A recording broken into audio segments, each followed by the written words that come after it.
Ako si Chad. 4 taon na sa Macau, pero walang ipon. May nagtanong sa akin, Kuya, paano ka po nakapunta sa Macau? Or paano ka po nakapag-abroad? Simple lang. Sumakay ako ng eroplano, tapos nasa Macau na ako. Hindi, joke lang. Ganito yun. Tara, kwento natin. Samahan niyo ako. Dati, talagang wala sa isip ko yung pumunta ng ibang bansa. Wala sa bokabularyo ko yung pumunta ng abroad, magtrabaho. Wala. Kasi masaya ako sa Pilipinas eh.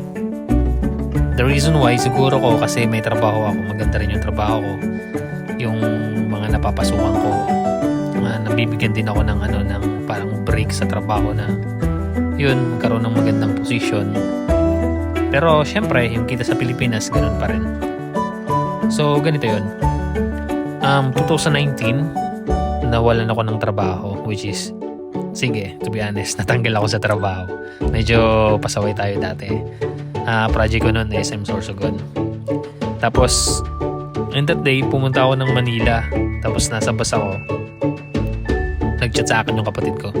Sabi sa akin, kung pwedeng ako doon yung mamahalan lang sa babuyan niya. Ako yung mag-finance.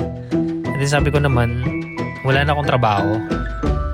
Actually, babalik ako sa Manila para mag-apply ulit. And then sabi sa akin, ba't sa Manila pa? Try mo mag-apply dito sa Macau. Tapos binigyan niya ako ng company. Tapos nagpasa ako ng CV ko. Tapos binasa ko yung passport sa kanya. And then, following day, pagdating ko sa Manila, oras mismo pagdating ko sa Manila, like mga 9, may nag-message sa akin sa email ko na kung pwede daw ako may interview sa Macau. Which is nasa Manila ako na nakatira ako sa tito ko. Eh sabi ko naman, nasa Manila pa ako. Baka bigyan ako ng 1 week na makapunta ng Macau. So ayun, rush. So to cut the story short, nasa Macau na ako in 1 week. So interview, and then sa awa ng Diyos nakapasa sa interview, and then 2 weeks nag-umpisa na sa trabaho. Yung trabaho ko kaya naman. Yung company ko dati, yung first company ko dyan dito sa Macau, which is okay naman. Yun, kaya nakapunta ako dito sa Macau. So yun, parang yung tadhana nang gumawa sa akin ng way para makapunta dito. Like, tignan mo, nawalan ako ng trabaho.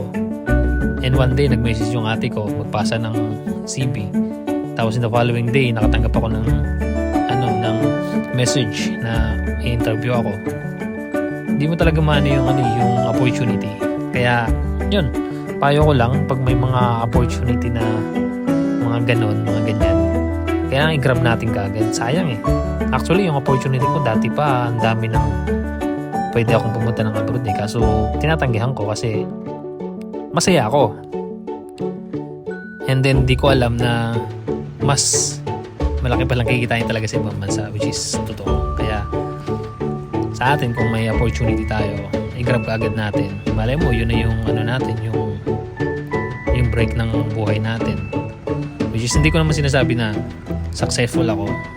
Wala, sinabi ko lang, sinagot ko lang yung taong nagtanong sa akin kung paano ako nakapunta dito. So, yun na lang. Ingat kayo palagi. Bye-bye. Channel TV Dragon. Yo, yo.